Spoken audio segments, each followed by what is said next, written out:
Hello friends, कशा आहात सगळे? परत एकदा सगळ्यांचं अनलॉक पीसीएमबी अकॅडमी मध्ये मी मुक्ता स्वागत करते. आज आपण शिकणार आहे व्हॅलन्सी. तर वेळ न घालवता लगेच सुरुवात करूया. व्हॅलन्सी म्हणजे काय? तर व्हॅलन्सी खूप महत्वाचा रोल आपल्या केमिस्ट्रीमध्ये प्ले करतो. कारण व्हॅलन्सी जर तुम्हाला समजली तर आपण बॉन्डिंग करू शकतो. व्हॅलन्सी समजली तर ऑक्सिडेशन स्टेट ह्या सगळ्या गोष्टी आपल्याला क्लिअर होतील.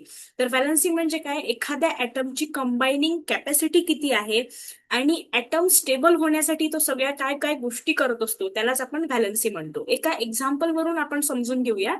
तर थोडंसं एक्झाम्पल आपल्याला डिटेल मध्ये समजण्यासाठी थोडंसं लक्ष द्यायचं आहे प्लीज. तर लक्ष दिल्यावरती प्रॉपर गोष्टी तुम्हाला इथे क्लिअर होतील. ठीक आहे, दोन फ्रेंड्स आहेत. ठीक आहे, एक एक्स नावाचा फ्रेंड आहे, एक वाय नावाचा फ्रेंड आहे. दोघांचंही एक्झाम आहे, राईट? तर एकाकडे दोन तीन पेन आहेत, ठीक आहे, आणि दुसऱ्याकडे एकही पेन नाही, झिरो पेन. पण दोघांनाही एक्झाम द्यायची, बरोबर? तर एक फ्रेंड असल्यामुळे काय करणार, याला तीन पेनची गरज नाहीये. पेपर देण्यासाठी आपण जवळजवळ एकच पेनचा वापर करतो, राईट? तर हा त्याचा एक पेन याला देणार, बरोबर? कारण की सध्या त्याची प्रायोरिटी काय आहे? एक्झाम देण्याची प्रायोरिटी आहे, आणि एक्झाम दिली तरच तो पास होणार आणि तरच तो स्टेबल होणार, राईट? तर एकाने त्याच्याकडे तीन पेन होते, त्याला तीन पेनची गरज नसल्यामुळे त्याने एक पेन दुसऱ्याला दिला, आणि त्याच्याकडे दोन पेन राहिले आणि याच्याकडे एक पेन राहिला. पण ह्या पूर्ण स्टोरीचा मिनिंग एवढाच आहे की दोघही त्या गोष्टीमुळे काय झाले, स्टेबल झाले, त्यांची गरज पूर्ण झाली. आणि ही स्टोरी सगळी आपल्या व्हॅलन्सीला काय करते, बिलॉंग करते. व्हॅलन्सीला काय करते, आयडेंटिफाय करते, त्याला ती अ, म्हणजे डिनोट करते किंवा समजावून सांगते. तर व्हॅलन्सीकडे परत एकदा शिफ्ट करूया. व्हॅलन्सी म्हणजे काय? In simple word, how many electron in atom can lose, gain or share to become stable. एखादा ऍटम मधले इलेक्ट्रॉन गेन होऊ शकतात, लूज होऊ शकतात, देवाण घेवाण शेअरिंग काही होऊ शकतं. हे सगळं कशासाठी होतंय? तर ऍटमला काय व्हायचंय, स्वतःला स्टेबल व्हायचंय. मी आधी तुम्हाला खूपदा सांगितलं आहे की एंटायर केमिस्ट्रीमध्ये सगळ्या गोष्टी, सगळ्या माहिती, सगळे ऍटम स्ट्रक्चर स्वतःला स्टेबल होण्यासाठी प्रयत्न करत असतात. आणि त्यासाठी ते शेअरिंग करू शकतात, गेन करू शकतात, लूज करू शकतात, स्वतःचे इलेक्ट्रॉन देऊ शकतात, घेऊ शकतात, शेअरिंग करू शकतात, काहीही करू शकतात, राईट? आणि यालाच आपण काय म्हणतो, व्हॅलन्सी म्हणतो. पण हे प्रॅक्टिकलच्या माध्यमातून, डायरेक्टली एक्झाम्पलच्या माध्यमातून आपण समजून घेणार आहे. कारण की जे डेफिनेशन आपल्याला सांगत असते ते थेरॉटिकल ऍस्पेक्ट सांगते, पण इनॅक्च्युअल काय घडतं ते आपल्याला प्रॅक्टिस थ्रू किंवा कॉन्सेप्ट थ्रू समजतं. त्याच गोष्टी आपण व्हिडिओमध्ये समजून घेणार आहे. एक्झॅक्ट व्हॅलन्सीची डेफिनेशन, व्हॅलन्सी कशी काढायची, ते व्हिडिओच्या शेवटपर्यंत तुम्हाला क्लिअर झालेलं असेल. त्यामुळे थोडा पेशन्स ठेवा, शेवटपर्यंत तुम्हाला सगळ्या गोष्टी क्लिअर होतील. ठीक आहे. आता व्हॅलन्सीची गरज का लागली, व्हॅलन्सी का गरजेची आहे, त्याचं रिझन तुम्हाला ह्या स्लाइडवरनं समजणार आहे. प्रत्येक ऍटमला स्टेबल व्हायचं असतं, जसं की मी तुम्हाला सांगितलं. आणि स्टॅबिलिटी म्हणजे काय? तर त्याचा आउटर मोस्ट जो शेल आहे तो त्याला कम्प्लीट करायचा, बरोबर? की एखादा जर गरीब असेल कोणी, तर त्याला काय व्हायचंय, श्रीमंत व्हायचंय. श्रीमंतला अजून स्टेबल व्हायचंय. तर हा नेचरचा लॉ आहे. त्याच लॉ नुसार आपली व्हॅलन्सी काय करते, वर्क करते. तर फॉर एक्झाम्पल, एखादा ऍटम आहे, त्याच्या आउटरमोस्ट इलेक्ट्रॉनला, जे शेल मधले आउटरमोस्ट जो शेल आहे त्याच्यामध्ये जे त्याची रूल, त्याची स्टॅबिलिटी, त्याचा ऑक्टेट त्याला पूर्ण करायचा आहे. आणि त्यासाठी व्हॅलन्सीची काय आहे, गरज आहे. ठीक आहे. मग तो स्टेबल होण्यासाठी एकतर ऍटम इलेक्ट्रॉन लूज करेल, गेन करेल, शेअर करेल, किंवा त्या ॲबिलिटीला काय म्हणतात, व्हॅलन्सी म्हणतात. ओके. आता आउटर मोस्ट जो शेल आहे, जो सबशेल आहे, म्हणजे एसपीडीएफ, त्याच्यामध्ये त्याची आउटर मोस्टची पूर्णपणे कॅपॅसिटी जी आहे ती फुलफिल करणे, आणि त्यासाठी जे लागणारी देवाणघेवाण, गेन, त्याच्यानंतर ना लूज करणे किंवा शेअरिंग करणे, ह्या सगळ्या प्रोसेसला आपण काय म्हणतो, व्हॅलन्सी म्हणतो. आणि व्हॅलन्सीची गरज का लागली? कारण तो स्टेबल होण्यासाठी एन्व्हायरमेंटमध्ये, आणि त्यानुसारच त्याची बॉन्डिंग कॅपेबिलिटी आपल्याला समजते, त्याच्यासाठी आपल्याला व्हॅलन्सीची नीड लागली. पण व्हॅलन्सी इनॅक्च्युअल मध्ये कॅल्क्युलेट कशी करायची, त्याच्यात थोडासा फॉर्म्युला काय आहे, आणि ती प्रॅक्टिकल वे मध्ये कशी कॅल्क्युलेट करायची, ते आपण आता समजून घेऊया. तर अंडरस्टँड व्हॅलन्स इलेक्ट्रॉन, त्याच्यासाठी व्हॅलन्स इलेक्ट्रॉन समजणं गरजेचं आहे. What is the meaning of valence electron?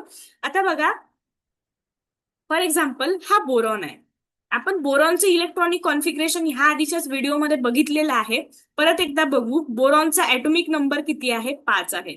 तो 1s2, 2s2 आणि 2p1 कडे जाणार, कारण 2 आणि 2 4 आणि 1 5. ठीक आहे. आता हा याचा आउटर मोस्ट कॉन्फिगरेशन झालं. तर व्हॅलन्स इलेक्ट्रॉन म्हणजे काय? Electron in outermost shell. आता ह्या आउटर शेल मध्ये जो इलेक्ट्रॉन आहे त्यालाच आपण काय म्हणतो? Valence electron. तर याच्यामध्ये आउटर मोस्ट मध्ये किती इलेक्ट्रॉन आहेत बरं? 2 आणि 1 3. राईट. तर only this electron take part in bonding, आणि हेच इलेक्ट्रॉन बॉन्डिंग मध्ये टेक पार्ट करतात किंवा बॉन्डिंग मध्ये त्यांचं स्वतःचं काय दाखवतात, म्हणजे स्वतःची कॅपेबिलिटी दाखवतात किंवा स्वतः त्या बॉन्डिंग मध्ये पार्टिसिपेट करतात. हा, yes, participation is the best word. म्हणजे इलेक्ट्रॉन जो आउटर मोस्ट शेलचा आहे तो स्वतःच फक्त बॉन्डिंग मध्ये पार्टिसिपेशन घेतो, भाग घेतो, सहभाग घेतो, आणि त्यालाच आपण काय म्हणतो? Valence electron. व्हॅलन्स इलेक्ट्रॉन म्हणजे काय? आउटर मोस्ट शेल मधले जेवढे इलेक्ट्रॉन्स आहेत त्याला आपण काय म्हणतो? Valence electron. हे व्हॅलन्स इलेक्ट्रॉन हे प्रत्येक ऍटम नुसार डिपेंड करेल. प्रत्येक ऍटमचा इलेक्ट्रॉनिक कॉन्फिगरेशन वेगवेगळं आहे, आणि त्यानुसार त्याचे व्हॅलन्स इलेक्ट्रॉन सुद्धा काय होत जाणार? चेंज होत जाणार. पण फॉर्म्युला काय आहे व्हॅलन्स इलेक्ट्रॉन कॅल्क्युलेट करायचा? खूप महत्वाचा आहे, प्लीज समजून घ्या. फॉर एक्झाम्पल, एखाद्या ऍटम मध्ये valence electron less or equal to 4 असेल तर तेच त्याचा काय होणार? व्हॅलन्सी होणार. थोडंसं अजून बेसिक आपण समजून घेऊ. फॉर एक्झाम्पल, हायड्रोजनचं एकच इलेक्ट्रॉन असल्यामुळे याची व्हॅलन्सी एकच झाली, कारण याच्या आउटर मोस्ट शेल आणि एकटा शेल असल्यामुळे काही त्याच्यामध्ये प्रश्नच उरला नाही. आणि हा लेस ऑर इक्वल टू 4 आहे, म्हणजे 1 2 3 4 एवढे जर का इलेक्ट्रॉन आउटर मोस्ट शेल मध्ये असतील तर ते इलेक्ट्रॉनच त्याची काय झाली? व्हॅलन्सी झाली. अंडरस्टूड? फॉर एक्झाम्पल, सोडियमचं एक्झाम्पल इथे दिलेलं आहे, वेल नोन. सोडियमचा ॲटॉमिक नंबर 11 आहे. 281 अशा पद्धतीचं त्याचं इलेक्ट्रॉनिक कॉन्फिगरेशन आहे. 1s2, 2s2, 2p6, 6 7 8 9 10 आणि 3s1. आउटर मोस्ट हा 3s1 मध्ये गेला. आउटर मोस्ट मध्ये एकच इलेक्ट्रॉन आहे, आणि according to rule outermost electron मध्ये 1 2 3 4 एवढे जर का इलेक्ट्रॉन असेल तर तीच त्याची काय झाली? व्हॅलन्सी झाली. व्हॅलन्स इलेक्ट्रॉन 1 आहे, इट विल लूज 1 इलेक्ट्रॉन, आणि व्हॅलन्सी किती आहे? 1 आहे. बरोबर. व्हॅलन्सी कशी काढायची? तर जेवढे आउटरमोस्ट इलेक्ट्रॉन असतील ते जर का 1 2 3 4 असेल तर तीच त्याची व्हॅलन्सी झाली. पण ते ग्रेटर दॅन 4 असेल, व्हॅलन्स इलेक्ट्रॉन 4 पेक्षा जास्त असतील, तर व्हॅलन्सी काढायचा फॉर्म्युला आहे 8 मायनस व्हॅलन्स इलेक्ट्रॉन. व्हाय 8 मायनस व्हॅलन्स इलेक्ट्रॉन? 8 हा ऑक्टेट कंप्लीट करतो, त्याच्यामुळे 8 मायनस व्हॅलन्स इलेक्ट्रॉन आपल्याला करायचे आहेत. एक्झाम्पल इथे दिलेलं आहे क्लोरीनचं. क्लोरीनचा जो म्हणजे ॲटॉमिक नंबर आहे त्याच्यानुसार त्याचं इलेक्ट्रॉनिक कॉन्फिगरेशन झालं 2 8 आणि 7. याच्यामध्ये 7 व्हॅलन्स इलेक्ट्रॉन आहेत, जे की 4 पेक्षा जास्त असल्यामुळे according to formula we can use here 8 minus 7. So the valence electron that is the valency of that chlorine is 8 minus 7, that is 1. तर अशा पद्धतीने व्हॅलन्सी कॅल्क्युलेट करायची आहे. व्हॅलन्सी कॅल्क्युलेट करण्यासाठी नीट, JEE, CET किंवा स्टेट बोर्ड, ICSE ह्या सगळ्या एक्झामसाठी खूप इम्पॉर्टंट प्रश्न आहे हा. व्हॅलन्सी कशी काढायची? खूप लोकांना क्लॅरिफिकेशन नसतं या गोष्टीचं. परत एकदा समजून घेऊ फॉर्म्युला काय आहे व्हॅलन्सी काढायचा. की व्हॅलन्सी आपण कशी काढतो? जर आउटर मोस्ट शेल मध्ये 1 ते 4 पैकी इलेक्ट्रॉन असतील तर तीच त्याची काय झाली? व्हॅलन्सी झाली. पण 1 4 पेक्षा जास्त जर काही इलेक्ट्रॉन असतील तर 8 मायनस दॅट व्हॅलन्स इलेक्ट्रॉन आपल्याला करायचे आहे. पण परत एकदा व्हॅलन्सी काढण्यासाठी पण इलेक्ट्रॉनिक कॉन्फिगरेशन समजणं गरजेचं आहे, आणि म्हणूनच मी म्हटलं होतं की केमिस्ट्रीमध्ये स्टेप वाईज जाणं खूप जास्त गरजेचं आहे.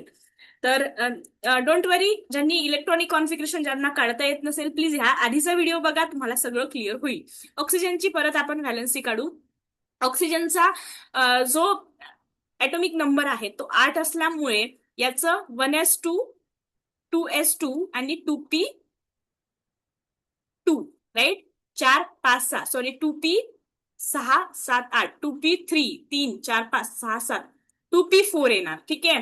तर इथे 4 आणि 2 बघा इथे मी पार्ट न केल्यामुळे मला इलेक्ट्रॉनिक कॉन्फिगरेशन चेंज करता आलं, कारण मला ऍटॉमिक नंबर माहित होता, मला इलेक्ट्रॉनिक कॉन्फिगरेशन कशा पद्धतीने काढायचं हे माहित होतं. त्याच्यामुळे इथे रट्टामार जमणार नाहीये. तुम्हाला कॉन्सेप्ट समजणं खूप गरजेचं आहे. परत एकदा, ऑक्सिजन इलेक्ट्रॉनिक कॉन्फिगरेशन आपण कॅल्क्युलेट करू. ऑक्सिजनचा ऍटॉमिक नंबर 8 आहे, 1s2, 2s2, 2p4. ठीक आहे. आउटर मोस्ट शेल मध्ये इलेक्ट्रॉन 4 आणि 2 8 झाले, 6 झाले. आता 6 हा व्हॅलन्स इलेक्ट्रॉन 4 पेक्षा जास्त आहे, म्हणून मी इथे ऑक्टेट रूल फॉलो करणार. 8 - 6 = 2. So according to octet rule the valency of oxygen is 2. म्हणजे ऑक्सिजनला स्टेबल होण्यासाठी 2 इलेक्ट्रॉन काहीतरी शेअरिंग किंवा पेअरिंग किंवा गेन किंवा लूज करावे लागतील. ते आपण नंतर बघू की स्टेबल व्हायसाठी काय करावं लागणार आहे. पण सध्या आपल्याला व्हॅलन्सी काढता आली पाहिजे, जी की मी तुम्हाला सांगितली आहे. सिंपल रूल आहे. पहिले व्हॅलन्स इलेक्ट्रॉन बघायचे. व्हॅलन्स इलेक्ट्रॉन 1, 2, 3, 4 असतील तर तीच त्याची व्हॅलन्सी झाली. व्हॅलन्स इलेक्ट्रॉन 4 पेक्षा जास्त असतील तर त्याला 8 मायनस करायचं. कार्बनचा ऍटॉमिक नंबर सगळ्यांना माहिती आहे, 6 आहे. इलेक्ट्रॉनिक कॉन्फिगरेशन कसं येणार, 1s2, 2s2 आणि 2p2. 4, 5, 6 व्हॅलन्स इलेक्ट्रॉन 4 झाले. तर आपल्या ज्या फॉर्म्युल्यानुसार, व्हॅलन्सीच्या फॉर्म्युल्यानुसार जर व्हॅलन्स इलेक्ट्रॉन 1, 2, 3, 4 पैकी असतील तर ते व्हॅलन्स इलेक्ट्रॉनच त्याचे काय झाले, व्हॅलन्सी झाली. म्हणजेच कार्बनची व्हॅलन्सी किती झाली, 4 झाली. तर अशा पद्धतीने आपण कोणत्याही ऍटमची व्हॅलन्सी इझिएस्ट वे मध्ये काढू शकतो. त्यासाठी काहीही रट्टा मारायची गरज नाही. कॉन्सेप्ट आणि फॉर्म्युला थ्रू आपल्याला जायचं आहे, म्हणजे रट्टा मारायची गरज लागणार नाही आणि क्वेश्चन पेपरमध्ये किंवा एक्झामिनेशन मध्ये तुम्ही इझिली व्हॅलन्सी काढू शकाल. सो क्विक समरीमध्ये आपण समजून घेणार आहे आज आपण काय शिकलो. त्याआधी एक समजून घेऊ की व्हॅलन्सी नोबल गॅसेसची 0 असते, कारण त्याच्या आउटर मोस्ट शेल मधले इलेक्ट्रॉन फुल्ली फिल्ड असतात, एक्झॅक्टली स्टेबल असतात. त्याच्यामुळे व्हॅलन्सी त्याची 0 असते. तर सगळ्यांना प्रश्न पडला असेल नोबल गॅसेस म्हणजे काय. पिरियोडिक टेबल मध्ये लास्ट मध्ये जो तुम्हाला ग्रुप दिसेल तो नोबल गॅसचा असतो, जिथे असतात हेलियम, निऑन, क्रिप्टॉन, झेनॉन. अशा पद्धतीचे हे जे सगळे ऍटम्स आहेत त्याचे जे व्हॅलन्सी आहे ती 0 असते. द रिझन बिहाइंड इज त्याचा ऑक्टेट ऑलरेडी फुल्ली फिल्ड असतो आणि तो ऑलरेडी एन्व्हायरमेंट मध्ये स्टेबल असल्यामुळे त्याची व्हॅलन्सी काय आहे, 0 आहे. So what we learn today is the valency. The valency म्हणजे काय, combining capacity of an atom. ऍटमला स्वतःला स्टेबल होण्यासाठी इलेक्ट्रॉन लूज, गेन किंवा शेअर करावे लागतात. का, कारण त्याला एन्व्हायरमेंटमध्ये काय व्हायचं असतं, स्टेबल व्हायचं असतं. आणि त्यालाच आपण व्हॅलन्सी म्हणतो. व्हॅलन्सी कॅल्क्युलेट कशी करायची आहे बरं, तर व्हॅलन्सी कॅल्क्युलेट करण्यासाठी फॉर्म्युला आहे. तो फॉर्म्युला म्हणजे काय, एखाद्या ऍटमचा आउटर मोस्ट शेल मध्ये किती इलेक्ट्रॉन आहेत, जर ते इलेक्ट्रॉन 1, 2, 3, 4 पैकी असतील तर तीच त्याची काय झाली, व्हॅलन्सी झाली. पण ते इलेक्ट्रॉन जर का 4 पेक्षा जास्त असतील, ग्रेटर दॅन 4 असेल व्हॅलन्स इलेक्ट्रॉन, तर 8 - 4 हा आपण काय करतो, 8 - दॅट व्हॅलन्स इलेक्ट्रॉन हा आपण काय करतो, रूल फॉलो करतो आणि अशा पद्धतीने आपण व्हॅलन्सी कॅल्क्युलेट करतो. व्हॅलन्सी आपल्याला बॉन्ड फॉर्मेशनसाठी खूप महत्वाचा रोल प्ले करते. आउटरमोस्ट इलेक्ट्रॉन आणि पिरियोडिक टेबलचा ट्रेंड समजून घेण्यासाठी सुद्धा व्हॅलन्सी महत्वाचा रोल प्ले करते. ऑर्गॅनिक केमिस्ट्रीमध्ये जेव्हा आपण रिॲक्शन करू तेव्हा व्हॅलन्सीमुळे आपल्याला खूप गोष्टी क्लॅरिफाय होतात. आणि अशा पद्धतीने व्हॅलन्सी कॅल्क्युलेट कशी करायची, व्हॅलन्सीचा काय फॉर्म्युला आहे, हे सगळं आपण आजच्या डिटेल व्हिडिओमध्ये बघितलेलं आहे. नेक्स्ट व्हिडिओ सोबत आपण लवकरच भेटणार आहे. तोपर्यंत कॉन्सेप्ट सहित शिकत राहा. काही डाऊट असतील तर डेफिनेटली बिनधास्त आम्हाला विचारू तुम्ही शकता. आणि लवकरच अशाच पद्धतीचे कॉन्सेप्ट आपण घेऊन येणार आहे. आणि आता कॉन्सेप्टची सिरीज आपली थोडी हार्ड होत आहे, कारण आपण बेसिक सोबत आता थोडं थोडं पुढल्या स्टेपमध्ये जात आहे. तोपर्यंत चॅनलला लाईक, शेअर आणि सबस्क्राईब करायला विसरू नका. कोणी नवीन असेल, कोणाला खरंच गरज असेल, त्यांच्यापर्यंत व्हिडिओला पोहोचवत राहा. डेफिनेटली तुमचा आणि त्यांचा सगळ्यांचा काय होईल, फायदा होईल.